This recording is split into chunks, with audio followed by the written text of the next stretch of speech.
مشت غبار ہوں میرا، کوئی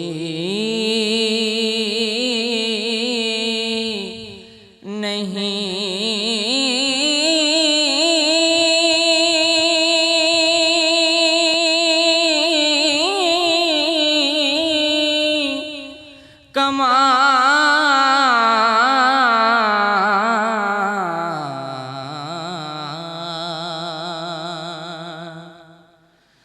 میں خوش نصیب ہوں کہ ملا پر توے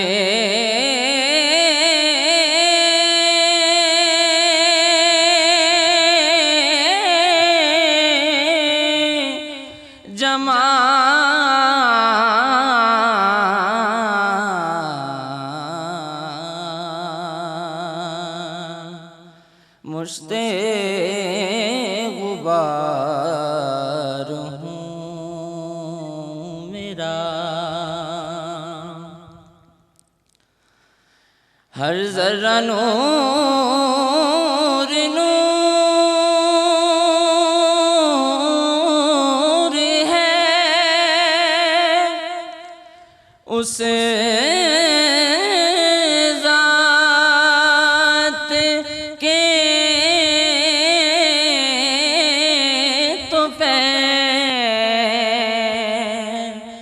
ہر ذرہ نور نور ہے، اس ذات کے تو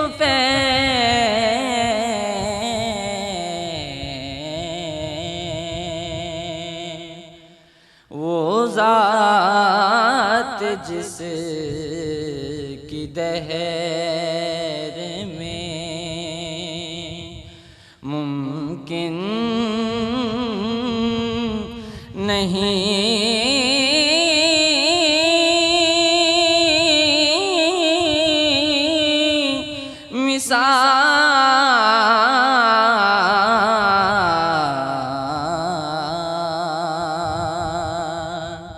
مشت غبار ہوں میرا،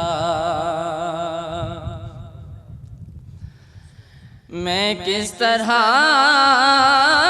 کروں بھلا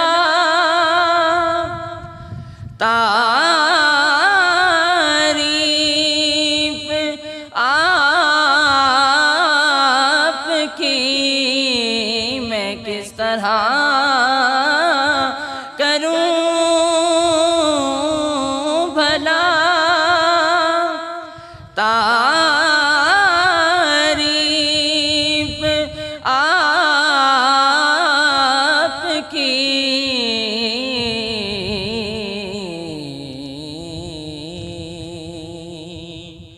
کتنا بلند آپ کی ہے رفعتوں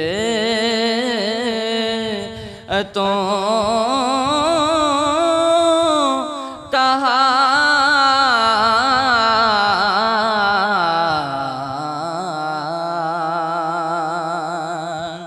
مشت غبار ہوں میرا، صدیاں گزر گئیں تیری مدحت کی راہ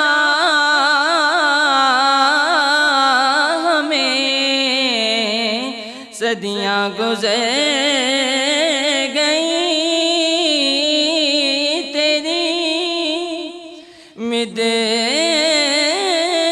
بدعت کی راہ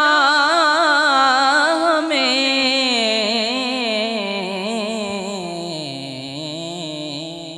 آج کا یہ بعثت کا موضوع حضرت متضل علی نے ہمیں حکم عطا فرمایا، اور ہم نے اس متن عزیز کے گوشے گوشے میں جہاں تک ممکن تھا اپنی وجودی استعداد سے بڑھ کر کوشش کی، اپنے ٹوٹے پھوٹے اور کمزور الفاظ سے کوشش کی کہ بندے مومنین تک یہ پیغام پہنچایا جائے کہ آپ کا رشتہ فقط ولادت کا نہیں ہے، اللہ نے اس سے بڑھ کر آپ کو آپ کی امت کا، آپ کی امتی ہونے کا جو رشتہ عطا فرمایا وہ ایسا رشتہ ہے جہاں سے تمہیں وہ حصے نصیب ہوں گے جو تجھے تیری عظمتوں کو پہنچائیں گے، جو تجھے تیرے خالق سے شناسائی عطا فرمائیں گے۔ تو بات جب جہاں آتی ہے تو احکامات دین کی آتی ہے، ان حصوں کی آتی ہے جو عمومی زندگی سے ذاتی زندگی تک اور اجتماعی معاملات تک ہماری رہنمائی کا سبب ہیں۔ وہ قرآن و سنت کے پہلو جسے اللہ کے حبیب نے ذاتی طور پر اختیار فرمایا، وہ حصے جس کی تربیت آپ نے اپنے اصحاب کی فرمائی، اجماع امت آج ہم تک پہنچانے کا اللہ نے سبب بنایا، اور رہتی دنیا تک، روز معاشر تک، ایک ایک چاہنے والے تک یہ سبب موجود رہے گا۔ آج ہم کیوں اسے بھول بیٹھے ہیں؟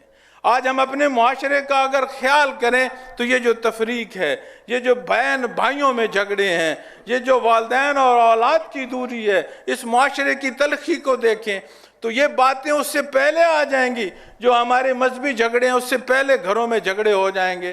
تو ان سارے حصوں کو دیکھنے کے لیے آج کے اس پروگرام کا مقصد ہے کہ وطن عزیز کے ایک ایک کونے تک یہ بات پہنچے، وطن عزیز میں ایک ایک کونے میں بسنے والے وہ لوگ جو حضرت متضل علی سے منسلک ہیں، وہ یہ پیغام حضرت متضل علی کی زبانی سنیں اور پورے ملک کے گوشے گوشے تک پہنچائیں۔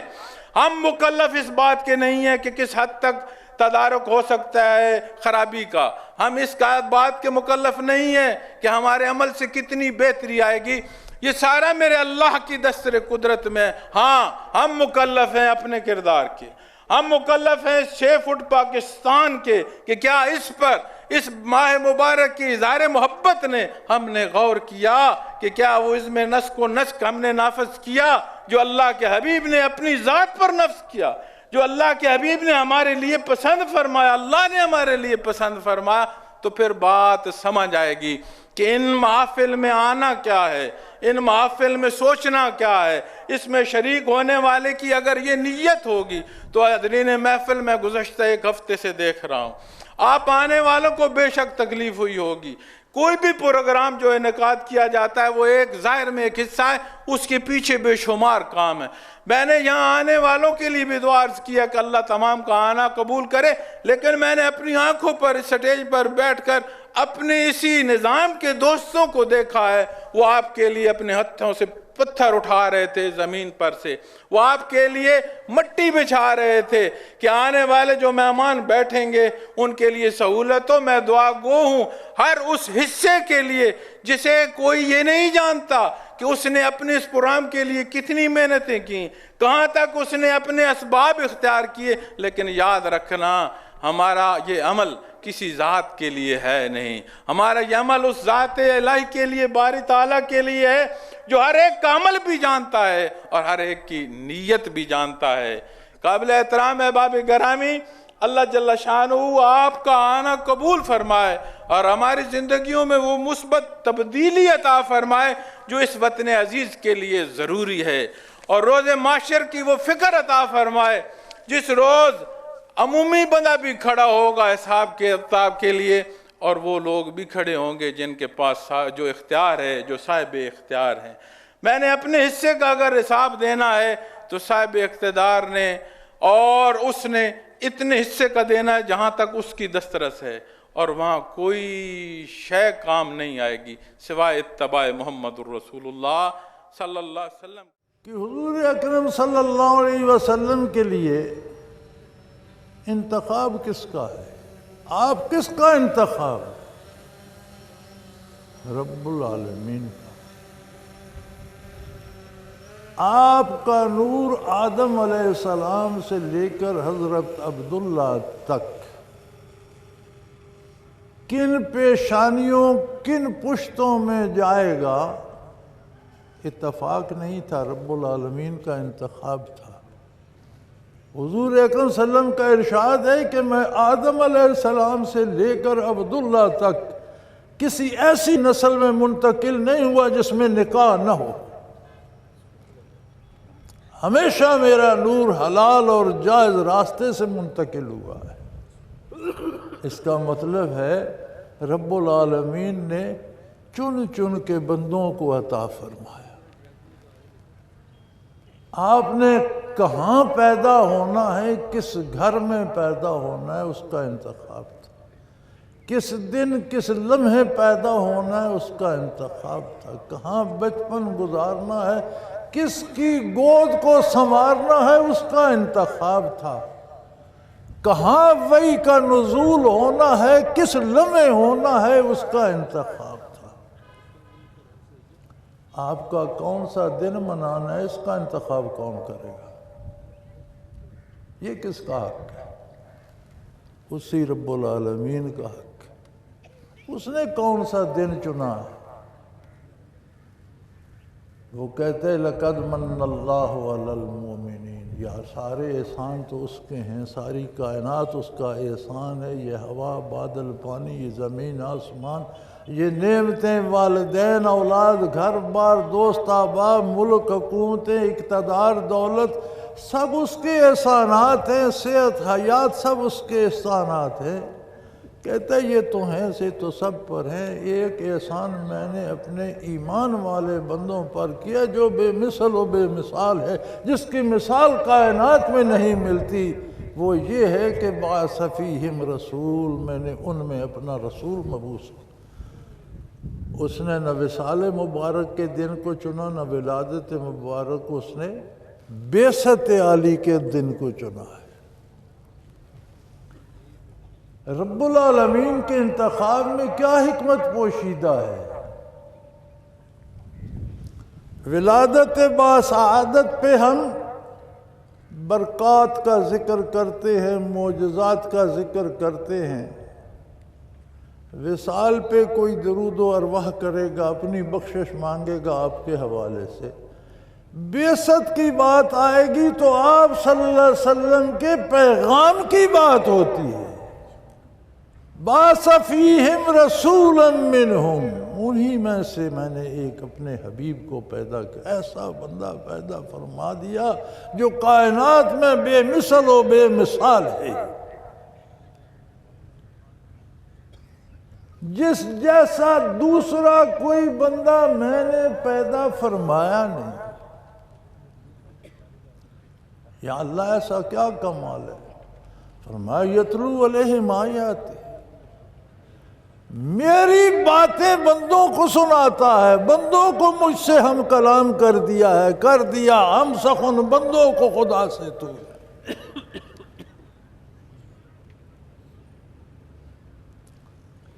فرمایا جو چاہتا ہے کہ میں اللہ کریم سے باتیں کروں، ایسا لمحہ آئے، کوئی ایسا موقع آئے، کوئی ایسا میری زندگی میں بھی کوئی ایسا وقت آئے میں رب سے باتیں کروں، فرمایا فَلْيَقْرَأْ الْقُرْآنَ، تو قرآن پڑھو۔ رب سے باتیں کر رہے ہوگے، رب تم سے مخاطب ہوگا، تم رب کی بات سن رہے ہوگے، تم رب سے بات کر رہے ہو۔ بس اللہ سے بات کرا دی، فرمایا نہیں، اللہ سے بات کرا دی، پھر یزکیہم، ان کے آلودہ دلوں کو تجلیات باری سے منور کر دیا، روشن کر دیا، پاک کر دیا، اتنا پاک کر دیا کہ فرشتے اس پاکی کو ترستے ہیں۔ وہ تقدس ملائکہ کو نصیب نہیں، اس سے زیادہ قلوب انسانی کو طہارت اور تقدس دے دی، دلوں کو روشن کر دیا، منور کر دیا، تجلیات باری کی آماج گاہ بنا دیا۔ وَيُعَلِّمُهُمُ الْكِتَابَ، اور اللہ کی کتاب کے علوم کے خزانے بانٹ دیے۔ والحکمہ، کائنات کی ساری دانائیاں، ساری دانش انہی معنی میں سمو کر مومنوں کے سینے میں دعا کر لیجئے، خلوص دل سے دعا کیجئے، حضور حق سے دعا کیجئے، اللہ کی بارگاہ میں ہاتھ اٹھائیے، بطفیل عظمت محمد الرسول اللہ اٹھائیے، پورے خلوص سے اٹھائیے۔ اللہم صلی علی سیدنا و مولانا محمد وعلی آل سیدنا و مولانا محمد مبارک وسلم۔ اللہم انصر الاسلام والمسلمین، اللہم اید الاسلام والمسلمین، اللہم اعز الاسلام والمسلمین اینما کانوا ومن کانوا وانک علی کل شیء قدیر۔ اے اللہ ہمیں آپ کی بارگاہ میں سرخرو ہونے کی توفیق عطا فرما۔ اے اللہ ہمیں ہدایت سے بہرہ ور فرما، ہمیں ہدایت عطا فرما، ہماری اولادوں کو، بیٹوں کو، بچوں کو، ہمارے والدین کو، بزرگوں کو، ہمارے ملنے جلنے والوں کو، ہمارے ساتھیوں کو، ہمارے حکمرانوں کو، ہمارے بادشاہوں کو، یا اللہ سب کی اصلاح فرما دے، تو قادر ہے۔ اے اللہ ہمارے دلوں کو نیکی کی طرف پھیر دے۔ اے اللہ ہمیں شیطان کے پھندوں سے بچا لے۔ اے اللہ ہمیں نفس کے فریبوں سے پناہ عطا فرما۔ یا اللہ ہماری بھوک و افلاس دور فرما۔ یا اللہ بچھڑوں کے فرزند ملا دے، بیماروں کو شفا عطا کر دے۔ یا اللہ مقروضوں کو قرض کی مصیبت سے نجات عطا فرما۔ یا اللہ ہم سب تیرے محتاج، گناہ گار، خطا کار، لیکن تیرے نبی کے نام سے وابستہ ہیں۔ یا اللہ ہم جیسے ہیں، ہمارا دعویٰ تو ہے کہ ہم تیرے نبی کی امتی ہیں، ہمارے دعوے کی لاج رکھ، ہماری اس بات کو قبول فرما لے، ہمیں اس قابل کر دے کہ ہم تیرے نبی کی امتی کہلا سکیں، بن سکیں، ثابت کر سکیں۔ یا اللہ ہمارے اس ملک کو ہمیشہ قائم رکھ، اس کی بنیادیں دین حق پہ استوار فرما۔ یا اللہ یہ غازیوں کی سرزمین، اسے واقعی غازیوں کی آماج گاہ بنا دے۔ یا اللہ یہاں کا ہر سپاہی شہادت کا متمنی ہے، یہ شہیدوں کی سرزمین ہے، خون شہیدہ کے طفیل ہماری خطائیں معاف کر دے۔ اللہ ان سے ناراض نہ ہو میرے مالک، بطفیل نبی کریم ان پر رحم فرما، انہیں ہدایت نصیب فرما، انہیں دامان رحمت عالم نصیب فرما، انہیں نیکی پہ لا، ان سب کی خطائیں معاف کر اور ان پر رحم فرما، انہیں بامراد فرما۔ وصلی اللہ تعالی علی حبیبہ محمد وعلی آلہ واصحابہ اجمعین برحمتک یا ارحم